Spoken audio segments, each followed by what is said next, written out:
Volvemos a la sesión después del café, un paseo o lo que sea, y vamos a retomarla con la ponencia de Javier del Barco, que se va a titular Incunables hebreos en bibliotecas españolas, estado de la cuestión y nuevos descubrimientos.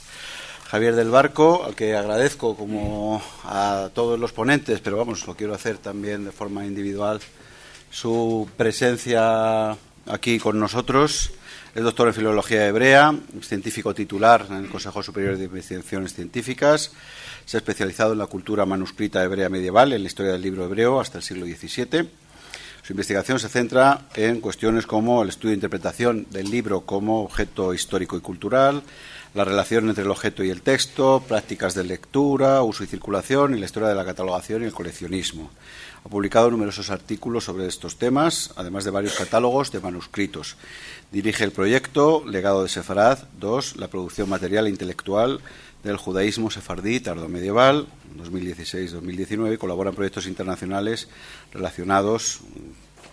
Así que, pues, es un lujo, ¿no? Es un lujo tener aquí a un hebraísta, alguien que sí que nos puede hablar de esa parte de los incunables que bueno, desconocemos la mayoría por desconocer la lengua y no habernos podido acercar. Así que nos parecía una parte esencial y uno de los grandes pilares de estas jornadas. Así que bienvenido y muchas gracias cuando quieras.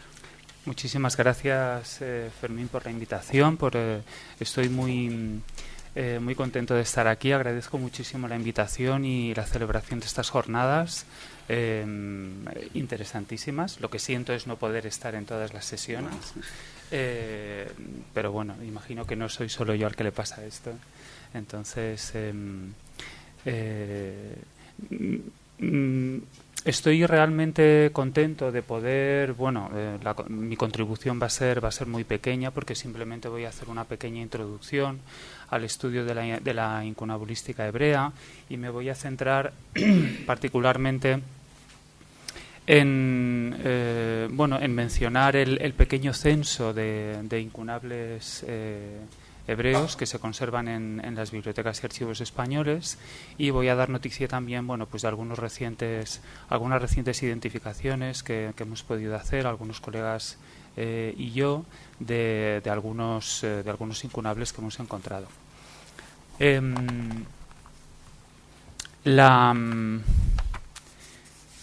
La incunabulística hebrea, lógicamente, forma parte de la incunabulística en general. Es decir, la impresión del libro hebreo no es diferente de la impresión del libro no hebreo.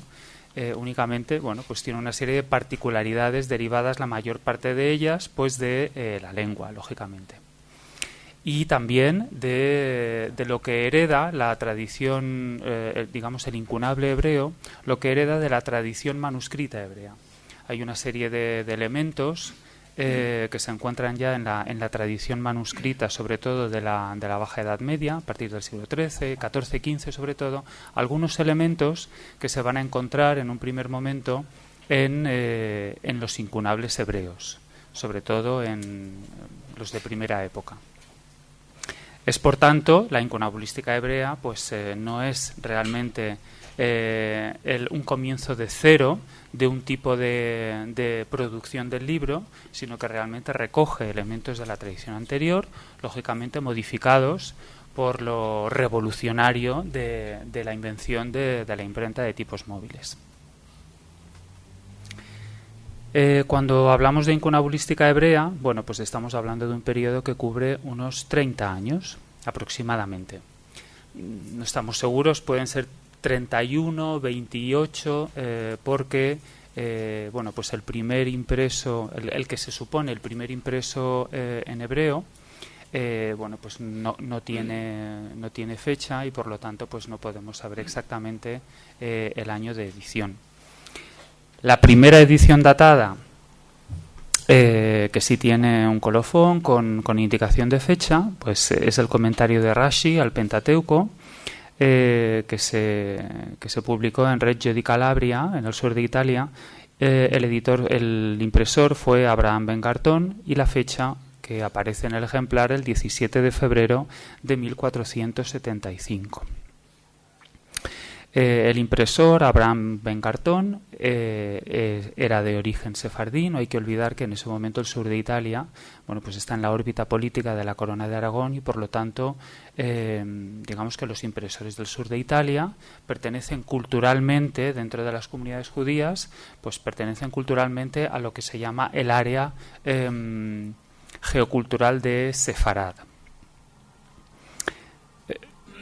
Esta es la primera edición con una fecha. Sin embargo, la edición considerada la más antigua, que ya digo no tiene fecha, es el comentario de Nachmanides al Pentateuco, que se publicó en Roma por Abdías, Manasés y Benjamín de Roma, y la fecha, que no consta en los ejemplares que se conservan. Bueno, pues los especialistas los mayores especialistas en incunables hebreos, que son Adri Offenberg y Shimon Jackerson, pues consideran que la edición está en una horquilla entre 1469 y 1472-73. Como la mayoría de vosotros ya sabréis, cuando damos un año como esta segunda fecha, 1472-73, se debe lógicamente a que se da el año judío, y el año judío, bueno, pues como empieza en septiembre y termina en septiembre del año siguiente, pues si no hay una fecha exacta, pues no podemos saber si es en el periodo de septiembre a diciembre de un año o de enero a septiembre del año siguiente, ¿no? Y por eso pues damos esa variación de 72-73 en este caso. Es decir, que lo que se considera la primera edición de un incunable hebreo, pues tuvo lugar alrededor de 25 años después de la primera edición de Gutenberg. Los lugares de impresión de los incunables hebreos, esto es muy, muy interesante y muy significativo, son únicamente la península ibérica e Italia. Fuera de la península ibérica y de Italia hay un incunable que se publicó en Constantinopla en 1493, la única edición incunable que se imprime fuera de Italia y de la península ibérica, pero hay que tener en cuenta que los impresores, los hermanos David y Samuel ibn Nachmías, son expulsados de la península ibérica en 1492, es decir, son judíos sefardíes, y que una vez expulsados de la península ibérica llegan al Imperio Otomano, y allí es donde en 1493 imprimen el primer incunable fuera de la península, pero dentro de la tradición cultural sefardí. En la península ibérica estoy dando simplemente pues los datos básicos introductorios para tener un poco en el horizonte el estado de la cuestión de lo que sabemos sobre los incunables hebreos. La más antigua edición datada en la península ibérica es el comentario de Rashi al Pentateuco, impreso en Guadalajara por Salomón ben Moisés Halevi Alcabetz en 1476. Es más que probable que esta no fuera la primera edición impresa por Alcabetz, ni que fuera por tanto la primera edición de un incunable hebreo en la península ibérica, pero el problema con los incunables de la península ibérica con respecto a los de Italia, por ejemplo, es primero de todo que hay menos ediciones conocidas, y segundo que se conservan muchos menos ejemplares que de las ediciones incunables italianas. La razón tiene que ver, o está muy relacionada lógicamente con la expulsión de los judíos de la península ibérica, desde 1492 hasta 1497, ya con la expulsión definitiva del Reino de Portugal. Los judíos se llevan lógicamente sus libros, todos los que pueden, de manera que tanto incunables como manuscritos medievales en general que habían sido producidos en la península ibérica, pues quedan muy pocos. Después de 1492 quedan muy pocos en la península ibérica. Salen, digamos, con sus dueños en el momento de la expulsión. También el uso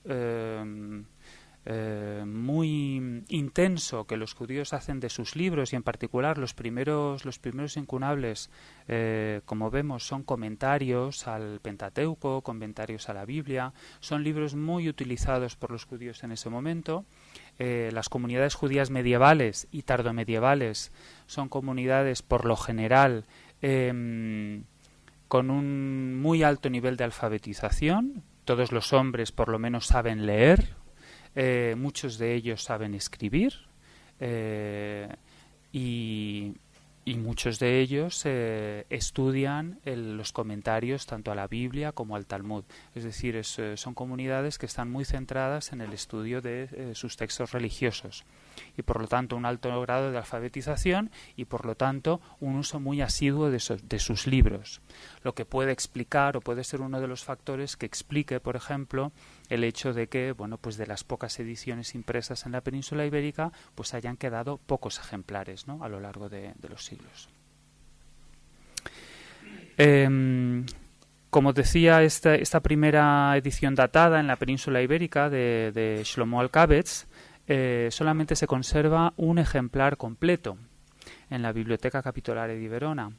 Hay otros dos fragmentos, en otras dos bibliotecas existe en uno un fragmento, en otro algunos folios, pero ejemplar completo únicamente el de Verona, de esta edición.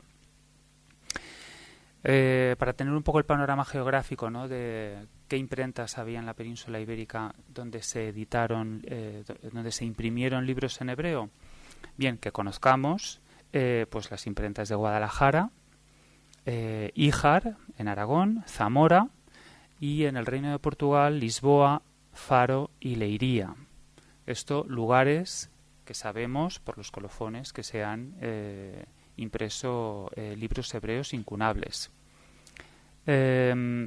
Después vamos a ver el caso, bueno, es un caso muy conocido, ¿no?, pero creo que merece la pena mencionar el caso del converso Juan de Lucena, que sí efectivamente imprimió libros en hebreo, cosa que está en duda, pero bueno, pudo haber impreso libros en hebreo. Bien, pues Juan de Lucena imprimió o bien en Toledo o en la Puebla de Montalbán o en ambos lugares. Por eso si realmente imprimió libros en hebreo, pues tuvo que haber sido en uno de esos dos lugares.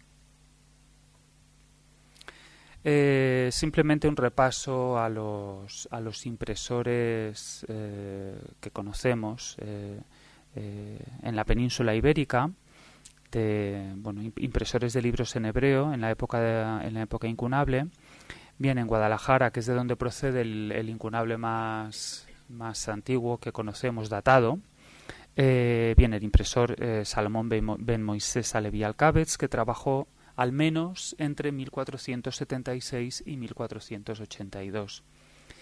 Todas estas fechas son siempre orientativas porque se basan, bueno, pues en la fecha que aparece en el impreso más antiguo y la fecha que aparece también en un ejemplar, la fecha más reciente de un ejemplar que procede de la imprenta de ese impresor, lo cual no quiere decir que su actividad hubiera comenzado antes. En Híjar conocemos también bastante bien a Eliezer ben Abraham Alantansi, que imprimió libros y libros hebreos, lógicamente, entre al menos 1485 y 1490. Alantansi es el único impresor hebreo que conocemos que tiene emblema propio. Julián lo conoce perfectamente porque aparece en el ejemplar exactamente que hay en la Biblia, en la Biblioteca Nacional de su Biblia. Es este emblema, un león rampante en un escudo con borde de color carmesí, y bueno, pues desde un punto de vista de la iconografía, bueno, pues el león rampante es un emblema tradicional entre las comunidades judías porque representa el reino de Judá. Hoy en día, por ejemplo, ese mismo escudo pues representa el escudo de la ciudad de Jerusalén también, ¿no? Es un león rampante en un escudo de similares características. Es decir, es una iconografía que está relacionada con las comunidades judías. Si tuviera algún tipo de relación más personal con Al-Antansi, bueno, pues yo es algo que desconozco y bueno, pues a lo mejor mis colegas especialistas en iconografía pues pueden conocer mejor.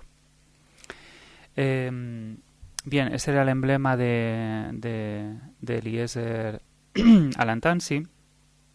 En Zamora conocemos también que hubo un impresor llamado Samuel Ben Musa, al que en ocasiones se ha identificado con un copista, con un escriba hebreo del siglo XV. Tenemos varios manuscritos en los que el escriba se llama Samuel Ibn Musa, pero parece que no es la misma persona.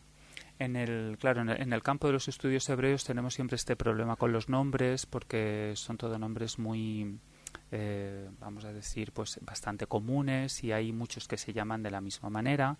Vamos a ver después también otro equívoco que hubo con Eliezer Al-Antansi y Eliezer Toledano, impresor en Lisboa. Bien, como decía, Samuel Ben Musa imprimió hasta 1492. Solo se conserva una edición, que es el comentario al Pentateuco de Rashi, impreso en ese mismo año de 1492. Y sabemos que antes había impreso otros libros. De hecho, en el colofón, bueno, pues digamos, no he traído el texto del colofón, pero tal y por lo que dice en el colofón, sabemos que es el tercer libro, o él dice que es el tercer libro que imprimió.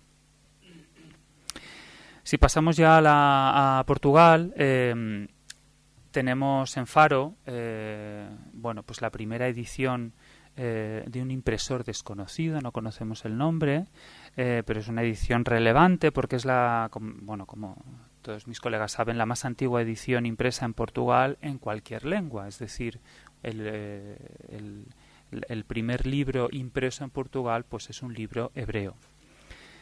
El impresor es desconocido, como digo, y bueno, parece ser que pudo trabajar entre 1487, que es la fecha de esta edición del Pentateuco hebreo que se imprime en Faro, y quizá 1496, el año de la expulsión de los judíos de Portugal. Sabemos que el destinatario de la edición es Samuel Gacón, pero como digo, no conocemos el nombre del impresor. Inmediatamente después del inicio de la imprenta en Faro, tenemos actividad al año siguiente en Lisboa. Como digo, Eliezer Toledano imprime desde 1488-89 y al menos hasta 1492 en Lisboa.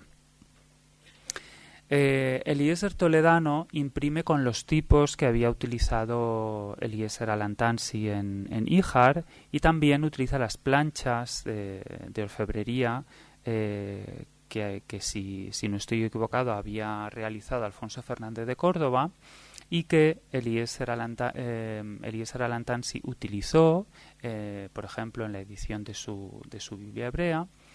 Y esas mismas planchas junto a los tipos pasaron a Eliezer Toledano en Lisboa.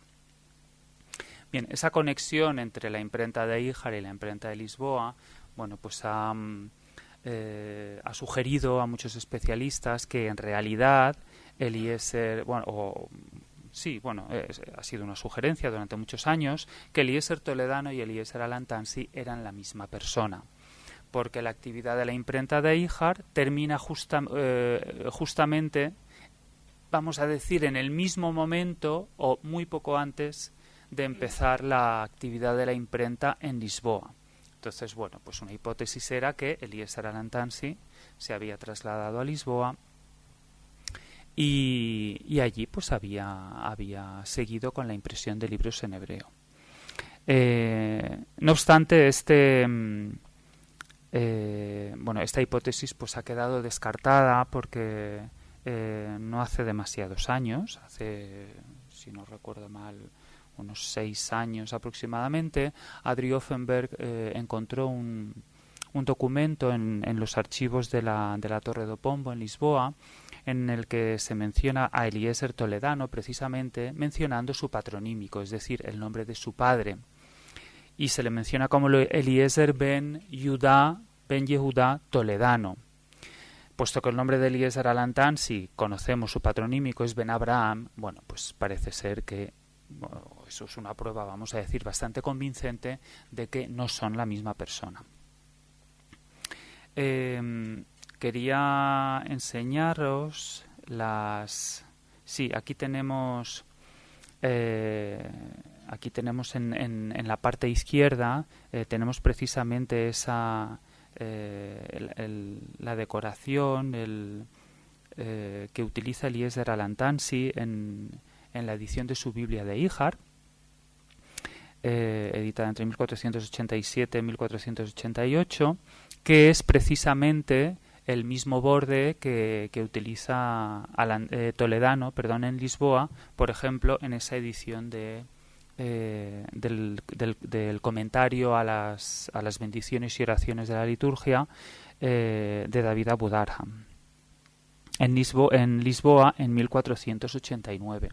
Como se aprecia aquí en estas dos ediciones, las fechas son muy cercanas, ¿no? Y de ahí, bueno, pues la hipótesis que circuló durante bastante tiempo que podría haber sido el mismo Alantansi el que había llevado todo su material a Lisboa.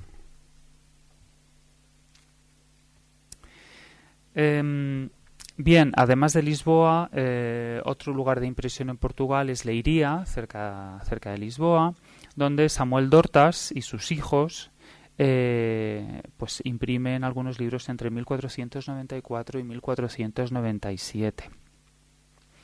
En algunas de las ediciones de Samuel Dortas y en general con otros incurables hebreos también tenemos siempre el problema de las fechas, lo que solemos llamar como era abreviada o era completa, porque la fecha en hebreo se da con letras, se utilizan las letras hebreas para dar la fecha, y el problema es que en algunas ocasiones, puesto que el año hebreo en esta época siempre empieza por 5000. 5000 es el milenio, y después, bueno, pues se da como lógicamente el milenio es nadie tiene duda de que cualquier cosa que se imprima es en ese milenio. A veces las fechas carecen de ese 5, de la fecha 5000. Entonces unas ediciones utilizan la era completa, que es marcando 5000, y otras no indican 5000, lo que supone que cuando se tiene que utilizar el 5 para otro, ya sea por ejemplo la unidad, ¿no? Pues a veces no sabemos si ese 5 responde a la unidad o responde al milenio. Podéis pensar, bueno, pero dependerá de la colocación de las letras, ¿no? Para dar el año. Y ahí tenemos otro problema en la datación de incunables hebreos, y es que muchas veces no se da el número como tal, sino que se da un fragmento de un versículo bíblico y se utiliza lo que se conoce como gematria, que es que se indican ciertas letras de ese versículo y son esas letras las que hay que sumar, es decir, el valor numérico de esas letras hay que sumarlas para obtener el año. Puesto que lógicamente no van en orden, eso lo que conlleva es que a veces no sepamos si aparece un 5, si ese 5 realmente es del milenio o es de la unidad, ¿no? Y por eso pues hay propuestas de datación en las que la horquilla es precisamente de 5 años por esa razón, porque no sabemos si se está dando la era abreviada o la era completa. Espero que haya quedado suficientemente claro.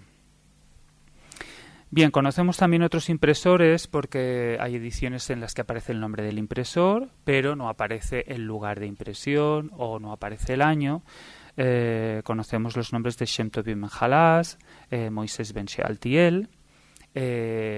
Tenemos una edición del Orjot Haim del que no sabemos el nombre del impresor, no sabemos el año, no sabemos el lugar tampoco, de manera que la única manera de referirse a ese impresor es el impresor del Orjot Haim. Y como mencionaba antes, tenemos el caso de Juan de Lucena también, del que no se han conservado ejemplares en hebreo. Hubo en algún momento alguna hipótesis sobre este libro puede haber sido impreso por Juan de Lucena, etcétera, pero finalmente se ha descartado.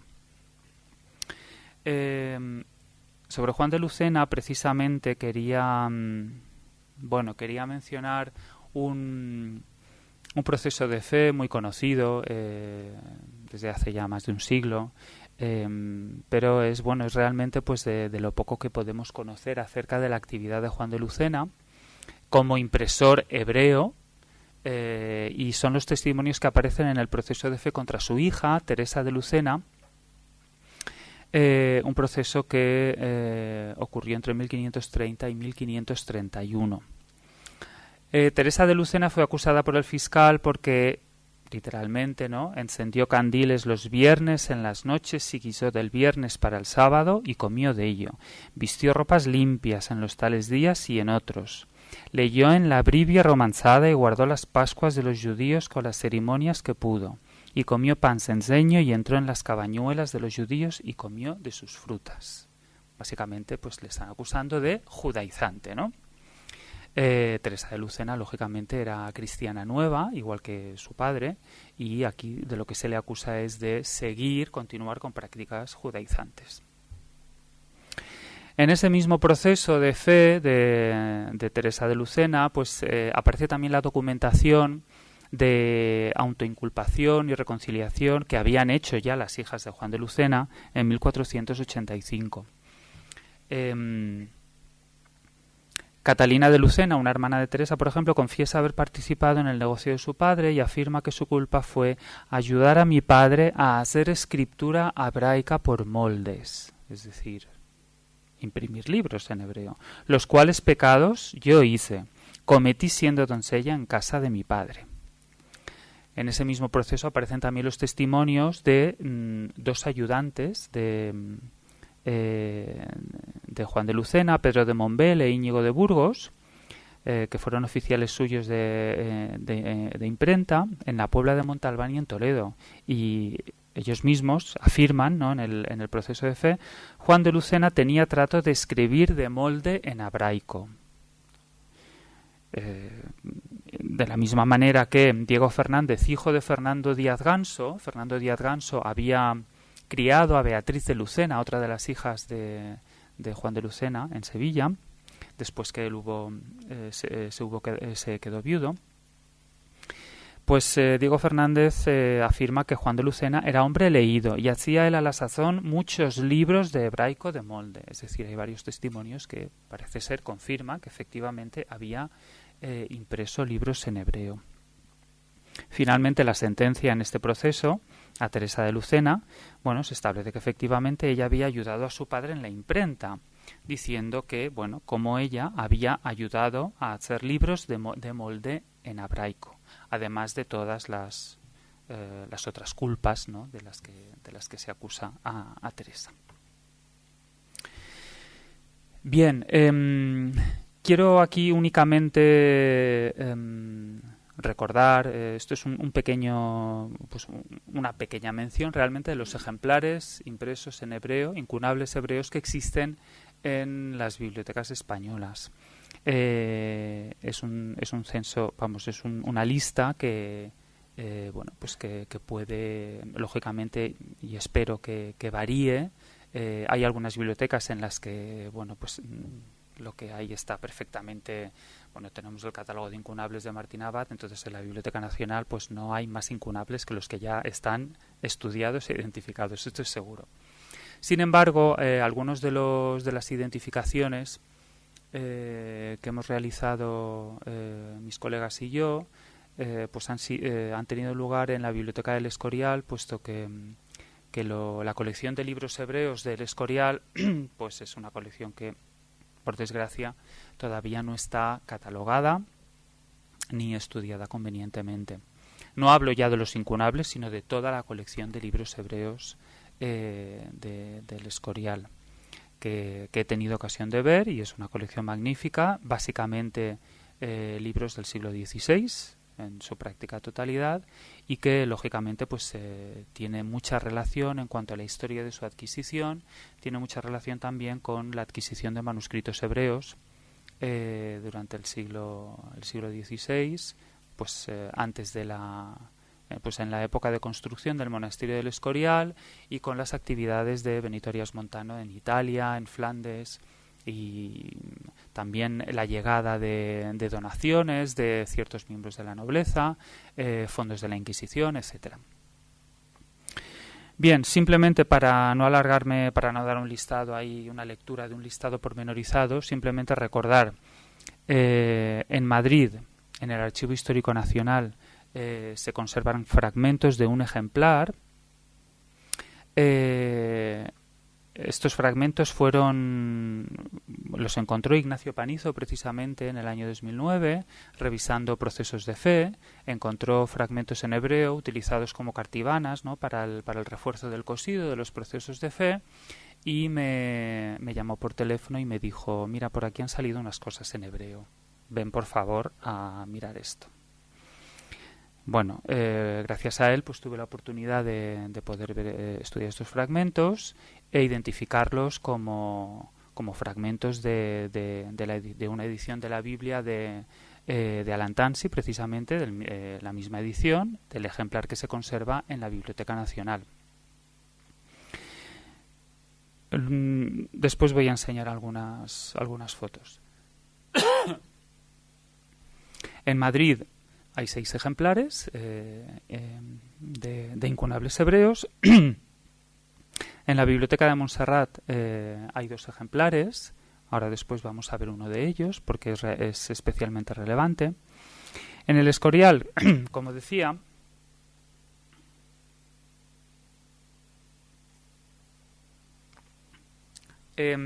bueno, por ahora hay 6 ejemplares de incunables hebreos identificados.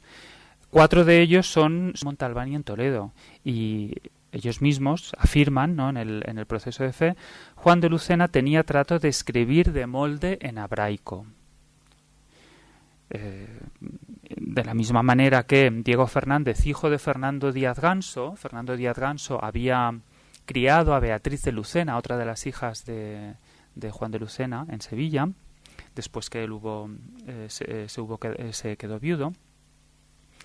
Pues Diego Fernández afirma que Juan de Lucena era hombre leído y hacía él a la sazón muchos libros de hebraico de molde. Es decir, hay varios testimonios que parece ser confirman que efectivamente había impreso libros en hebreo. Finalmente, la sentencia en este proceso a Teresa de Lucena, bueno, se establece que efectivamente ella había ayudado a su padre en la imprenta, diciendo que, bueno, como ella había ayudado a hacer libros de molde en hebraico, además de todas las otras culpas, ¿no?, de las que se acusa a Teresa. Bien, quiero aquí únicamente recordar, esto es un pequeño, pues una pequeña mención realmente de los ejemplares impresos en hebreo, incunables hebreos, que existen en las bibliotecas españolas. Es un censo, vamos, es una lista que bueno, pues que puede, lógicamente, y espero que varíe. Hay algunas bibliotecas en las que, bueno, pues lo que hay está perfectamente. Bueno, tenemos el catálogo de incunables de Martín Abad, entonces en la Biblioteca Nacional pues no hay más incunables que los que ya están estudiados e identificados, esto es seguro. Sin embargo, algunos de las identificaciones que hemos realizado mis colegas y yo, pues han tenido lugar en la Biblioteca del Escorial, puesto que la colección de libros hebreos del Escorial pues es una colección que, por desgracia, todavía no está catalogada ni estudiada convenientemente. No hablo ya de los incunables, sino de toda la colección de libros hebreos del Escorial, que he tenido ocasión de ver, y es una colección magnífica, básicamente libros del siglo XVI en su práctica totalidad, y que lógicamente pues tiene mucha relación en cuanto a la historia de su adquisición, tiene mucha relación también con la adquisición de manuscritos hebreos durante el siglo XVI, pues antes de pues en la época de construcción del monasterio del Escorial, y con las actividades de Benito Arias Montano en Italia, en Flandes, y también la llegada de donaciones de ciertos miembros de la nobleza, fondos de la Inquisición, etcétera. Bien, simplemente para no alargarme, para no dar un listado ahí, una lectura de un listado pormenorizado, simplemente recordar en Madrid, en el Archivo Histórico Nacional, se conservan fragmentos de un ejemplar. Estos fragmentos los encontró Ignacio Panizo precisamente en el año 2009, revisando procesos de fe. Encontró fragmentos en hebreo utilizados como cartibanas, ¿no?, para el refuerzo del cosido de los procesos de fe, y me llamó por teléfono y me dijo: mira, por aquí han salido unas cosas en hebreo, ven por favor a mirar esto. Bueno, gracias a él pues tuve la oportunidad de poder estudiar estos fragmentos e identificarlos como fragmentos de una edición de la Biblia de Alantansi, precisamente la misma edición del ejemplar que se conserva en la Biblioteca Nacional. Después voy a enseñar algunas fotos. En Madrid hay 6 ejemplares de incunables hebreos. En la Biblioteca de Montserrat hay 2 ejemplares. Ahora después vamos a ver uno de ellos porque es especialmente relevante. En el Escorial, como decía,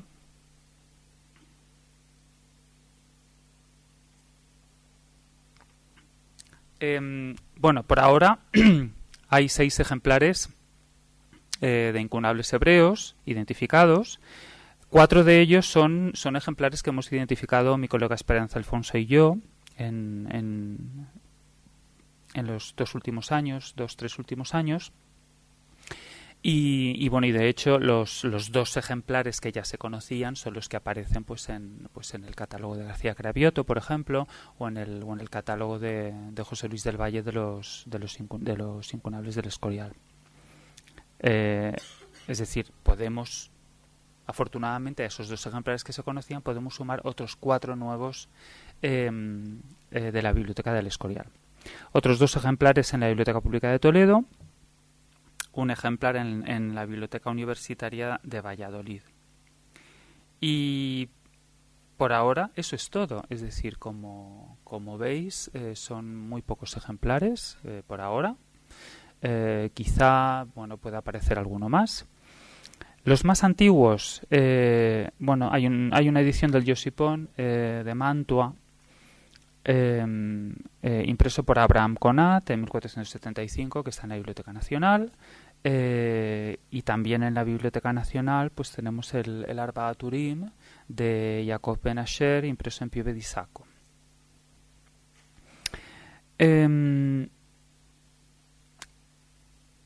Los ejemplares, estos son los ejemplares más antiguos, lógicamente con mención de fecha. El ejemplar ibérico más antiguo que se encuentra en las bibliotecas españolas, puesto que los 2 anteriores son ejemplares italianos, pues es el Lloredea de Jacob Ben Asher, que precisamente está en el Escorial y del que también voy a hablar a continuación un momento. Es una edición de Shlomo Alcábez en Guadalajara, impreso aproximadamente en 1480. Bien, aquí quería enseñaros pues un par de fragmentos de los que aparecieron en el Archivo Histórico Nacional.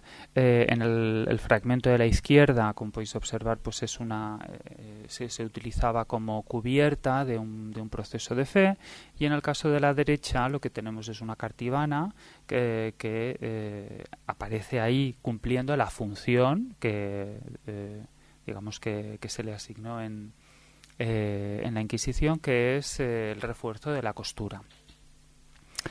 El fragmento de la izquierda es un fragmento del libro de Esther, mientras que el de la derecha es una carta que procede de las Haftarot. Las Haftarot son las lecturas proféticas,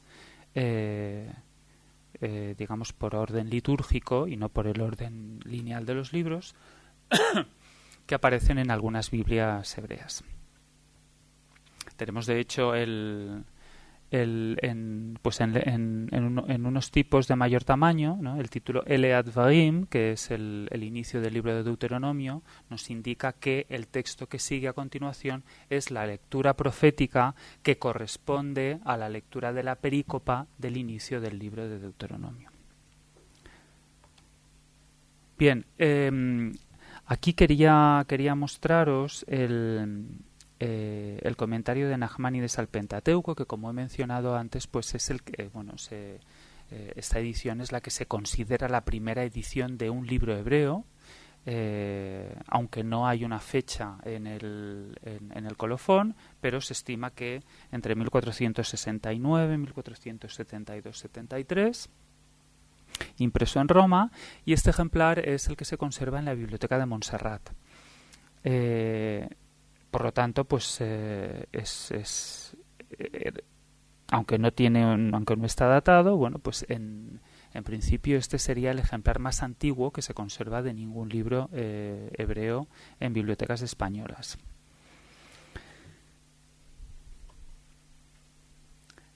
Y a continuación voy a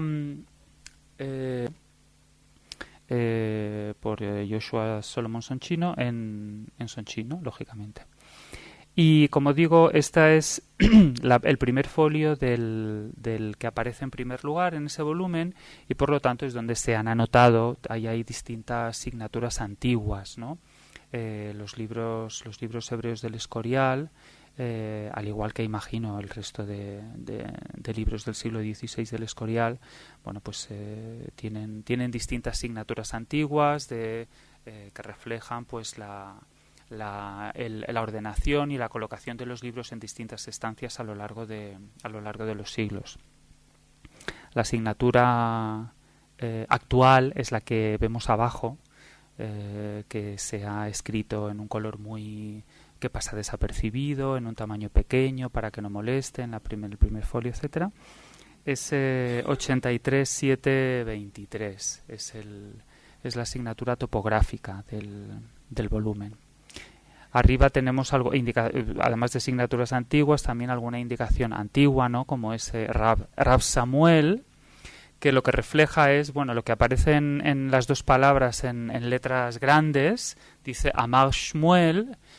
Ese Rab Shmuel se refiere a Shmuel, que en realidad no es el autor del comentario, sino porque es, digamos, esta edición comienza con una introducción del traductor, puesto que Maimónides escribía en árabe.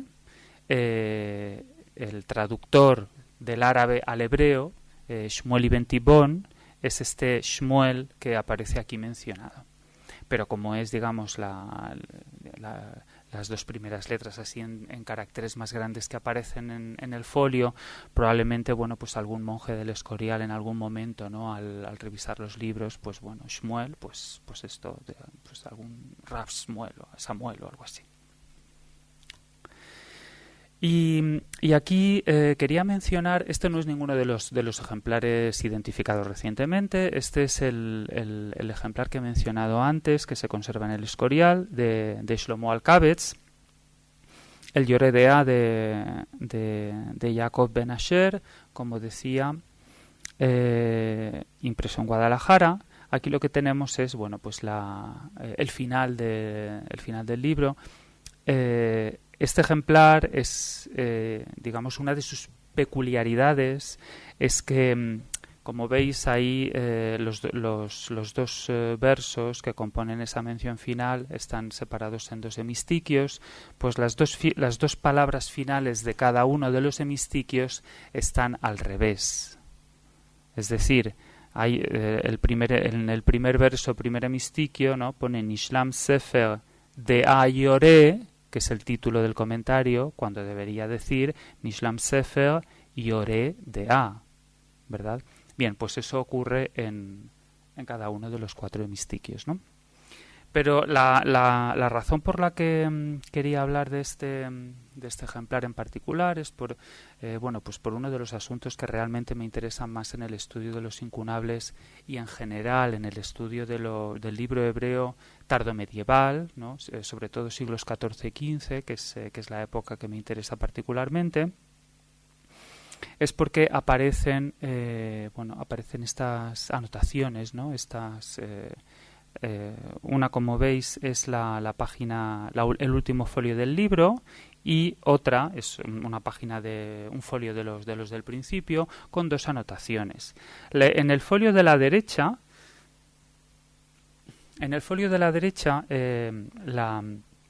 la nota dice Hatzair Shmuel ibn Nachmías. Shmuel ibn Nachmías. Seguramente os acordáis que al principio de esta charla mencionaba a los hermanos David y Shmuel ibn Nachmías como los impresores del primer incunable que se imprimió en Constantinopla, en Estambul. Bien, aquí lo que tenemos es Hatzair, que significa el joven Shmuel ibn Nachmías, y puesto que es el joven, lo que podemos es suponer que no es uno de los hermanos, ¿no? Uno se llamaba David, otro Shmuel, sino que es el hijo de David, el sobrino del Shmuel mayor, que también se llamaba Shmuel, ¿no? El joven Shmuel. Y quizá por eso la razón de mencionar ahí el joven Shmuel ibn Nachmías. En la imagen de la izquierda lo que tenemos es una nota de posesión, realmente. Dice Ze Sefer Shelihu, es decir, este libro es mío. Al ken katavti shmi al sifri. Este libro es mío y por esta razón escribo mi nombre en este libro. Y vuelve a repetir su nombre, Shmuel ibn Nachmías, y como veis la palabra que está escrita sobre la última palabra de la línea más larga dice Hatzair, es decir, el joven. Probablemente haya escrito Shmuel ibn Nachmías y después haya querido añadir, el joven, para no confundirme con mi tío, ¿no? Bien, ¿por qué es interesante esto? Esto es interesante porque, puede sugerir que los hermanos ibn Nachmías, pues a lo mejor hubieran colaborado, hubieran trabajado con Shlomo Alkabetz en Guadalajara. Los hermanos ibn Nachmías imprimen libros después en Estambul, a partir de 1493 es el primer impreso. Luego hay un periodo en el que no imprimen nada, parece ser por falta de papel que llegará a Estambul durante unos años. Vuelven a retomar la actividad a principios del siglo XVI. Pero en la península ibérica no tenemos constancia de que hayan trabajado en ninguna imprenta. Aquí lo que tenemos, y esto es naturalmente solamente una hipótesis, ¿no? Aquí lo único que tenemos es un impreso de Guadalajara, un ejemplar que estaba en posesión de el sobrino Shmuel, el hijo de David ibn Nachmías, es decir, que trabajó con su padre y con su tío en la imprenta en Estambul. Esto también abre la posibilidad de pensar si este ejemplar realmente procede de Estambul, que es donde emigraron los hermanos ibn Nachmías, o si es un ejemplar que poseyeron antes de ser expulsados de la península ibérica. La colección del Escorial, como digo, está... la colección es fácilmente identificable, quiero decir, porque yo he visto la colección y los ejemplares son, como digo, la mayoría del siglo XVI. Lo que está prácticamente sin estudiar, y eso requeriría una investigación bastante más profunda, es la historia de la procedencia de esa colección, asignar exactamente qué lotes pudieron haber sido comprados o no comprados en Italia, en Flandes, si del Imperio Otomano también se compró algo, si vino directamente del Imperio Otomano o a través de Italia. En fin, hay muchas cuestiones que están sin resolver en la adquisición de libros hebreos de la Biblioteca del Escorial. Y no sé si tengo 5 minutos o no. Sí. Bueno, simplemente quería, antes para terminar, quería mencionar, bueno, o dar un poco de contexto a la razón del interés mío y de mis colegas en el proyecto de investigación sobre los incunables hebreos. Y el contexto, como decía, tiene mucho que ver con, bueno, con el interés que tenemos en estudiar las anotaciones de posesión presentes en libros hebreos de los siglos XV al XVII, de la misma manera que nos interesa mucho las anotaciones de posesión en los manuscritos tardomedievales, para trazar bueno, su circulación y difusión. Es decir, todo ello, bueno, pues con el ánimo de poder contribuir de alguna manera a la historia de las colecciones y sus procedencias.